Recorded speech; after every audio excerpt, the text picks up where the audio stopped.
नमस्कार, आप देख रहे हैं डीडी न्यूज़ और मैं हूं आपके साथ आरेंद्र। आज की दो अहम खबरों पे हमारा अगले आधे घंटे तक फोकस रहेगा। प्रधानमंत्री नरेंद्र मोदी आज सुबह सुबह लद्दाख पहुंचे और जवानों के साथ में उन्होंने वहां पर बातचीत की। अपने आप में बेहद महत्वपूर्ण दौरा था और गलवान घाटी में बीते दिनों जो वहां पर झड़प हुई थी, हिंसक झड़प हुई थी चीन के साथ में, उसमें जो हमारे जवान घायल हुए तो उन जवानों के साथ भी प्रधानमंत्री ने एक संवाद स्थापित किया, उनकी हौसला अफजाई की और उनकी वीरता को सलाम किया। तो अपने आप में बेहद महत्वपूर्ण दौरा रहा प्रधानमंत्री का आज लद्दाख में लेकर, क्योंकि ये अपने आप में कई प्रकार से मायने रखता है। तब जबकि इस लद्दाख में सीमा पर चीन के साथ में एक तल्खी चल रही, ऐसे में जवानों का, सेना के कर्मियों का हौसला अफजाई करने के लिए प्रधानमंत्री पहुंचे।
के अलावा दूसरी आज की महत्वपूर्ण खबर है जो कि उत्तर प्रदेश के कानपुर से आई है, जहां पर एक पुलिस पार्टी पर हमला हुआ और 8 पुलिसकर्मी शहीद हो गए। लेकिन पहले बात प्रधानमंत्री के लद्दाख दौरे पर करते हैं। पीएम मोदी ने लद्दाख में जवानों को संबोधित करते हुए कहा है कि आज का दौर विस्तारवाद का नहीं बल्कि विकासवाद का है और पूरी दुनिया विस्तारवाद के खिलाफ एकजुट होकर खड़ी हुई है। विस्तारवाद का युग समाप्त हो चुका है। ये युग विकासवाद का है। तेजी से बदलते हुए समय में विकासवाद ही प्रासंगिक है। विकासवाद के लिए ही अवसर है और विकासवाद ही भविष्य का आधार भी है।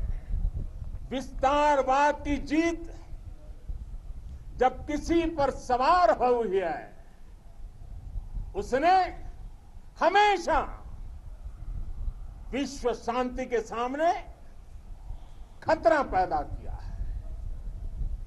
और साथियों, ये न भूले, इतिहास गवाह है कि ऐसी ताकतें मिट गई हैं या मुड़ने के लिए मजबूर हो गई है। प्रधानमंत्री मोदी ने यह भी कहा कि कमजोर शांति नहीं ला सकता, शांति लाने के लिए वीरता होना जरूरी है। राष्ट्र की, दुनिया की, मानवता की प्रगति के लिए शांति और मित्रता हर कोई स्वीकार करता है, हर कोई मानता है बहुत जरूरी है। लेकिन हम ये भी जानते हैं कि शांति निर्बल कभी नहीं ला सकता। कमजोर शांति की पहल नहीं कर सकता। वीरता ही शांति की पूर्व शर्त होती है। पीएम मोदी ने गलवान घटना में शहीद हुए जवानों की वीरता को भी नमन किया। मैं गलवान घाटी में शहीद हुए अपने वीर जवानों को भी पुनः श्रद्धांजलि अर्पित करता हूं। इनमें पूरब से, पश्चिम से, उत्तर से, दक्षिण से देश के हर कोने के वीर अपना शौर्य दिखाते थे। उनके पराक्रम, उनके सिंहनाद से धरती अब भी उनका जयकारा कर रही है।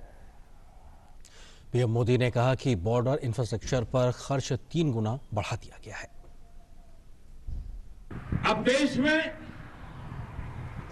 बॉर्डर इंफ्रास्ट्रक्चर पर खर्च करीब करीब 3 गुना कर दिया गया है। इससे बॉर्डर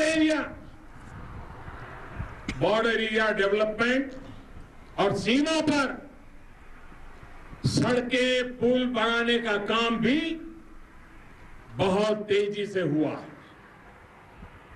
इसका एक बहुत बड़ा लाभ यह भी हुआ है कि अब आप तक सामान भी कम समय में पहुंचता है। प्रधानमंत्री नरेंद्र मोदी ने बीती 15 जून की रात को गलवान घाटी में चीन के सैनिकों के साथ हिंसक झड़प में घायल हुए भारतीय जवानों से प्रधानमंत्री ने मुलाकात की और उनकी हौसला अफजाई भी की। साथियों, मैं आज आप सबको नमन करने के लिए, क्योंकि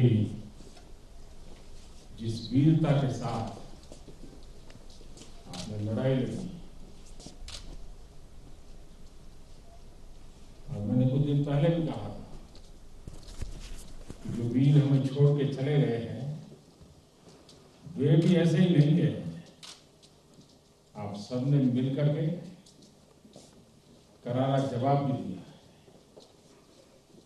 शायद आप घायल हैं, अस्पताल में हैं, इसलिए शायद आपको अंदाज नहीं आता होगा,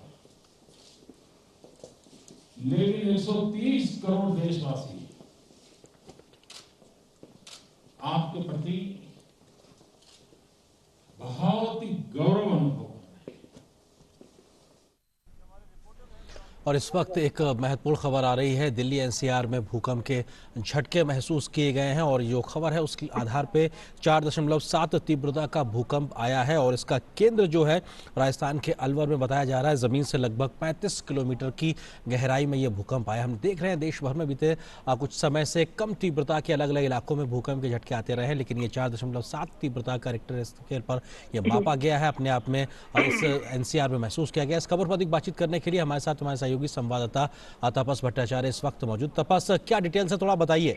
जी, आपने सही कहा कि पहली बात तो ये है कि ये 4.7 का ये जो मैग्नीट्यूड है अर्थक्वेक का ये आया है और 7 बजे के करीब ये आया है और इसका जो एपिसेंटर है वो है अलवर राजस्थान का इलाका और चूंकि ये 35 किलोमीटर की डेप्थ पे है तो इसलिए ज्यादा इसका फील्ड नहीं किया गया, लेकिन ये इंपॉर्टेंट चीज है कि आज ही के दिन आज करीब 3 भूकंप के झटके महसूस किए गए हैं देश में। खासतौर से अगर हम नॉर्थ की बात करें, नॉर्थर्न इंडिया की बात करें, 4.5 का था आज करीब सुबह के तरफ और उसके बाद कल था इनफैक्ट, और कल 2 थे और आज ये एक आज आया है। तो कल 4.5 था जम्मू कश्मीर की तरफ, एक 3.6 था हिमाचल की तरफ और आज 4.7 है। तो एक तरह से ये जो भूकंप के झटके हैं हम देख पा रहे हैं कि रेगुलर आ जा रहे हैं। आज एक 4.6 भी आया था मिजोरम नॉर्थ ईस्ट की तरफ। तो आज टोटल आज 2 भूकंप के झटके थे। तो इस हिसाब से देखा जाए तो हम ये देख सकते हैं कि जो टेक्टोनिक प्लेट है खासतौर से जो नॉर्थ इंडिया में है उसमें ज्यादा मूवमेंट हो रही है। खासतौर से पिछले 15-20 दिन की अगर हम बात करें तो करीब 40 से ज्यादा भूकंप के झटके आ चुके हैं। तो ये अभी तक का ये खबर है कि ये जो अभी लेटेस्ट भूकंप के झटके हैं जिसकी तीव्रता 4.7 है और ये चूंकि अलवर राजस्थान के पास है इस वजह से वहां पे हुआ है, तो उसके झटके खासतौर से दिल्ली और आसपास के इलाकों में ज्यादा महसूस किए गए हैं। तपस, लगातार इस प्रकार के भूकंप का आना, जानकार या कहा जाए जो इस सब चीजों को निगाह रखते हैं, भूकंप की इन पूरी घटनाओं को लेकर भूवैज्ञानिक होते हैं, उनका अपना क्या आकलन है इस प्रकार के सीरीज ऑफ जिस तरीके से अर्थ को कह सकते हैं उसके आखिर मायने क्या है?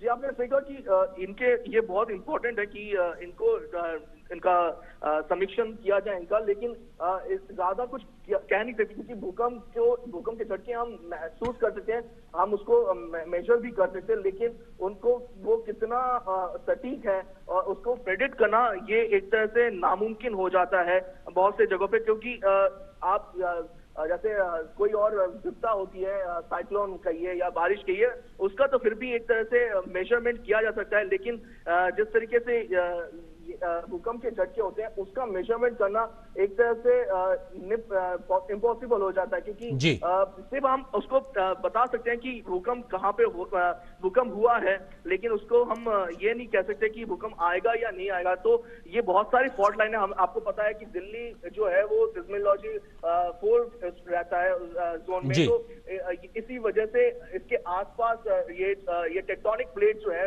हिमालयन रेंज का जो है इसमें हमेशा मूवमेंट होती रहती है। तो इस वजह से हाँ, कुछ लास्ट को 15-20 दिन में देखिए तो उसमें मूवमेंट ज्यादा बड़ी है, टेक्टोनिक सिस्मोलॉजिकल एक्टिविटी बड़ी जरूर है, लेकिन इसका एक चीज जरूर होगा कि जैसे अभी दिल्ली और आसपास के इलाकों में एक ऑडिट शुरू किया गया है कि जिस तरीके से लोग जो बिल्डिंग में रहते हैं वो बिल्डिंग के ऑडिट होना शुरू हुआ कि क्या वो सेफ है कि नहीं। हम बस एक वो ठीक है तपस, ये सुरक्षा के मामले पे मैं आपके पास आऊंगा, बने रहेगा। हमारे सहयोगी अभिषेक सिंह भी इस वक्त हमारे साथ में जुड़ गए हैं। अभिषेक, आपके पास क्या खबर, जहां आप मौजूद हैं क्या वहां पर भी अभिषेक झा हैं हमारे साथ में? अभिषेक, नोएडा में आप रहते हैं, किस प्रकार की भूकंप के झटके वहां महसूस किए गए, उसको लेकर क्या अपडेट आपके पास? देखिए आर्यन, निश्चित रूप से ये जो झटके थे मेरा ख्याल है करीब 15 सेकंड तो कम से कम महसूस हुए और ये काफी ज्यादा महसूस करने लायक झटके थे। हालांकि बहुत ज्यादा हम कहें तो जैसे किसी चीज का हिलना या ऐसा या कोई चीज अपनी जगह से गिरती हो ऐसा तो महसूस नहीं हुआ, लेकिन हाँ जो ट्रेबल था वो जरूर फील हो रहा था। और जैसा कि तापस लगातार बता रहे हैं कि जो भूकंप के झटके हैं वो दिल्ली और आसपास के इलाकों में देखें तो रोहतक में, अलवर में या इस इलाके में काफी ज्यादा आए हैं पिछले दिनों में। और ये एक जरूर वजह है कि बहुत सारे लोगों को पैनिक हो जाता है जब भी भूकंप से जुड़ी बातें सुनते हैं, क्योंकि हर दिन एक छोटा ही सही लेकिन एक भूकंप का झटका दिल्ली के आसपास के इलाकों में रिकॉर्ड किया जा रहा है। तो लोगों को किसी आने वाले किसी जो घटना है उसकी कल्पना में लोग ज्यादा पैनिक हो जाते हैं। कुछ लोग घर से बाहर भी निकल गए थे। तो फिलहाल जो है तो अभी तो भूकंप का खतरा टल गया और जिस प्रकार से डेटा है उसमें 4.7 की रजिस्ट्री दी गई है, यानी ये बहुत ज्यादा खतरनाक स्थिति में नहीं था, लेकिन फिर भी लोगों को डराने भर के लिए ये भूकंप जरूर काफी था। जी अभिषेक आप हमारे साथ में रहिएगा। हम तपस का एक बार रुख करते हैं। तपस, अब भूकंप आने की वजह के लिहाज को अगर देखा जाए, टेक्टोनिक जो प्लेट्स होती हैं वो जब एक दूसरे से टकराती हैं उसकी वजह से भूकंप आता है। जिस भूकंप की हम लगातार बात कर रहे हैं उसके लिहाज से हम किस प्लेट को जिम्मेदार मान सकते हैं आज जो ये भूकंप आया है, और किस प्रकार की जो अंदर जमीन के अंदर हलचल होती है, जरा उसको विस्तार से समझाइए। जी, दो तीन चीजें हैं जो अभी हम लोग एग्जैक्टली इसका पता नहीं लगा पाए कि इसका फॉल्ट लाइन कौन सा है, क्योंकि फॉल्ट लाइन बहुत सारे हैं। दिल्ली के आसपास से करीब 4 या 5 कम से कम फॉल्ट लाइन है, तो ये कौन सा फॉल्ट लाइन है एग्जैक्टली हमें अभी पता नहीं चल पाया। हम उस पर जो भूकंप वैज्ञानिक है वो उस पर काम कर रहे हैं और वो थोड़ी देर में शायद एक पता लगा लेंगे कि एग्जैक्टली फॉल्ट लाइन कौन सा है। फॉल्ट लाइन का क्यों मतलब मैं बार बार कह रहा हूँ, फॉल्ट लाइन इसलिए होता है क्योंकि हमारी जो टेक्टोनिक प्लेट्स हैं वहां पे कहीं ना कहीं कुछ जगहों पे एक ब्रेक होता है। तो जो ब्रेक होता है जहाँ पे तो वहां पे मूवमेंट होती है एक दूसरे के साथ, तो वो उसको फॉल्ट लाइन कहा जाता है। और वो फॉल्ट लाइन जो है बहुत सारी दिल्ली के आसपास से निकलती है, खासतौर से क्योंकि हमारा नॉर्थ इंडिया में है, नॉर्थ इंडिया हिमालयन रेंज के अंदर में आता है, तो हिमालयन रेंज में भी बहुत सारे फॉल्ट लाइन है। तो इस वजह से ये जो टेक्टोनिक प्लेट्स हैं ये मूवमेंट करते थे। आपको पता है कि जो हिमालयन रेंज है ये यंगेस्ट रेंजेस में से आते हैं, तो इसमें कंटिन्यूसली मूवमेंट इनमें चलता रहता है दोनों तरफ से। तो इस वजह से यहाँ पे हमेशा कुछ ना कुछ भूकंप की जो एक्टिविटी है, गतिविधियां हैं वो चलती रहती है। और ये एक मेजर रीजन है जिस वजह से हम देख पाते हैं कि हर इस पर्टिकुलर जगह पे खासतौर से एक तरह से जो भूकंप के झटके बहुत ज्यादा तीव्रता माना जाता है। खासतौर से भूकंप के झटके जो है ये पहाड़ों में ज्यादा इसलिए आते हैं क्योंकि पहाड़ों में मूवमेंट जो टेक्टोनिक मूवमेंट होती है वो कंटिन्यूसली चलती रहती है। तपस, 4.7 तीव्रता के भूकंप को दिल्ली एनसीआर के लिहाज से किस तरीके से देखा जा सकता है? क्या ये खतरनाक श्रेणी के भूकंप के में रखा जाएगा? नहीं, बिल्कुल नहीं, खतरनाक श्रेणी में तो बिल्कुल नहीं रखा जाएगा। ये एवरेज में आता है, इनफैक्ट बिलो एवरेज भी आता है। तो इस वजह से लेकिन यह है कि एक तरह से एक फायदा ये भी हो सकता है कि जब आपका टेक्टोनिक मूवमेंट थोड़ा बहुत होता रहता है तो जो रिलीज, प्रेशर पॉइंट रिलीज बोलते हैं, वो निकलता रहता है। अगर आप बहुत दिनों से कुछ टेक्टोनिक एक्टिविटी ना हो तो ये दबाव हो सकता है, एंड जब फिर होता है तो उसमें ज्यादा गतिविधि होने के ज्यादा चांसेस होते हैं। लेकिन जो जैसे मैं कह रहा हूँ कि ये इसका कोई इतना ज्यादा महत्वपूर्ण नहीं है, इतना ज्यादा मैसिव अर्थक्वेक ये नहीं है, तो इस वजह से इतना ज्यादा चिंता होने की कोई बात नहीं है। लेकिन जो इम्पोर्टेंट चीज है कि चूंकि हम लोग जो आपकी श्रेणी है, फोर्थ फेज में रहते हैं दिल्ली और एनसीआर के आसपास के, तो जो बिल्डिंग बायलॉज है उसका कड़ी तरह से पालन होना चाहिए। क्योंकि अगर कोई ऐसा स्ट्रक्चर तैयार होता है जो अर्थक्वेक के रेजिस्टेंस को नहीं लेके चलता है तो कोई बड़ी विपदा जो है वो होने की संभावना बहुत ज्यादा बढ़ जाती है। जी बिल्कुल, और कहीं ना कहीं हमको ये मान के चलना चाहिए कि हम अपनी तैयारी हर उस संभावित खतरे के लिए अपने आप को तैयार रख के चलें। तपस, आप बने रहिए हमारे साथ में। आशुतोष, अभिषेक झा भी हमारे साथ में लगातार बने हुए। अभिषेक, नोएडा में किस प्रकार की आपने खुद महसूस किया या आसपास के लोगों को आपने क्या देखा कि लोग कुछ क्या घरों से भी निकल आए थे? किस प्रकार की हलचल इस भूकंप के बाद देखने को मिली? देखिए, ये अब थोड़ा शाम का वक्त होता है, सूरज बढ़ गया तो लोग अपने घरों से बाहर निकल गए थे, पार्क में आ गए थे, या तो थोड़ा जो माहौल है थोड़ा ठंडा हो रहा है तो बाहर निकल रहे थे। तो जरूर आया कि आवाज जो जिस तरह से भूकंप का एहसास हुआ, लोग बाहर गए।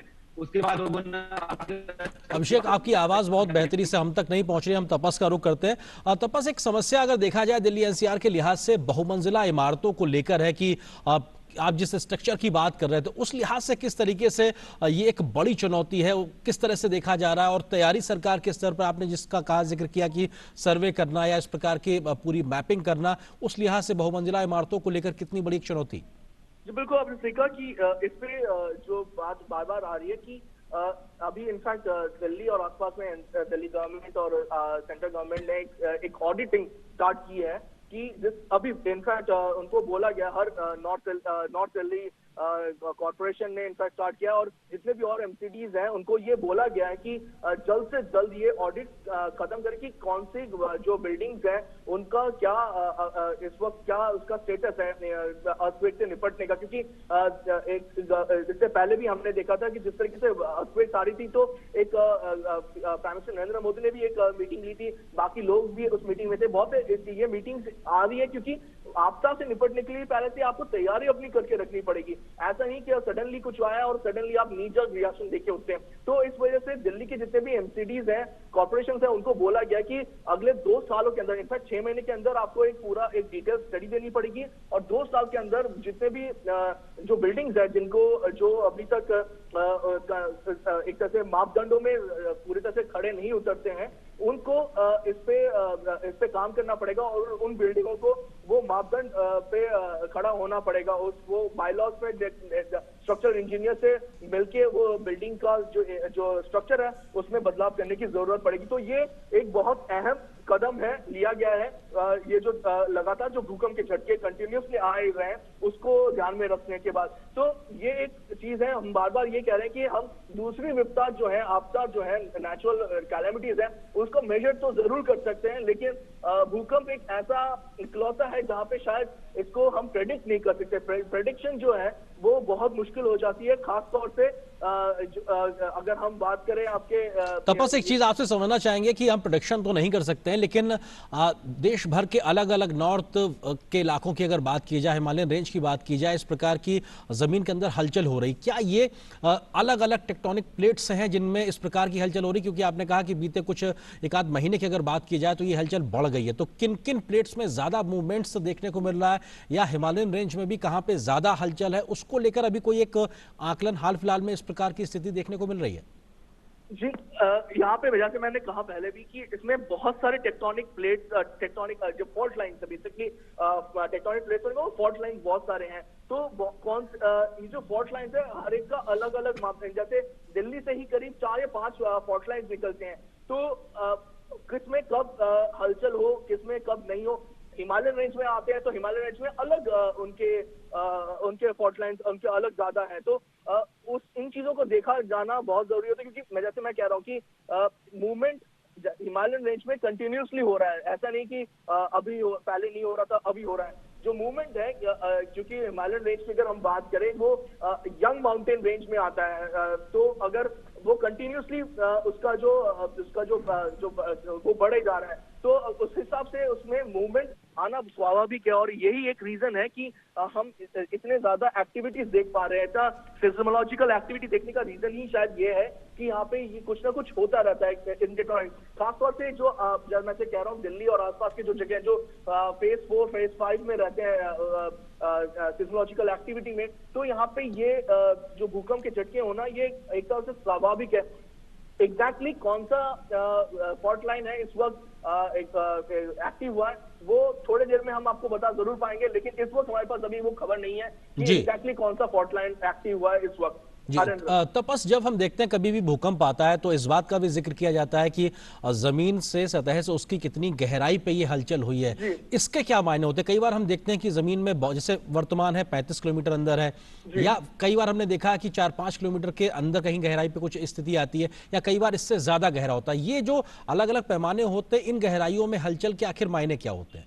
जी, जितना नीचे रहेगा उतना उसका जो इम्पैक्ट है वो कम रहेगा, जितना ऊपर रहेगा उसका इम्पैक्ट जो है ज्यादा पड़ेगा, क्योंकि जो स्ट्रक्चर है, स्ट्रक्चरल डैमेजेस होने के चांसेस जितना ऊपर की तरफ होगा, अगर जैसे 30 किलोमीटर 5 किलोमीटर 25 किलोमीटर में है, तो उसका इम्पैक्ट अगर यही 4.7 अगर 20 किलोमीटर के रेंज में होता है तो उसका शायद झटके का अनुमान और जो तीव्रता है ज्यादा इम्पैक्ट करती है। और जो स्ट्रक्चरल डैमेज की जो हम बात कर रहे हैं, जो बिल्डिंग्स हैं उनको जो नुकसान है वो ज्यादा पहुंचने की उम्मीद होती है, लेकिन चूंकि नीचे है तो इसलिए उसका इम्पैक्ट जो है उतना ज्यादा नहीं पड़ता है, तो ये वजह होती है। जी, शुक्रिया तपस इस बातचीत और अपडेट्स के लिए। अपने आप में इस वक्त की बड़ी खबर की 4.7 तीव्रता का भूकंप जो कि राजस्थान के अलवर में जहां केंद्र था, जमीन से 35 किलोमीटर की गहराई में था, उसके झटके एनसीआर में भी, दिल्ली एनसीआर में भी महसूस किए गए और अच्छी खासी संख्या में, लगभग 12 से 15 सेकेंड तक के झटके महसूस किए गए। 7:01 पर यह भूकंप आया था। उसके बाद के जो और रिपोर्ट्स आएंगे हम उससे आपको रूबरू कराते रहेंगे, लेकिन फिलहाल इस बुलेटिन में इतना है। लेकिन डीडी न्यूज़ पर खबरों का सफर लगातार जारी है। नमस्कार।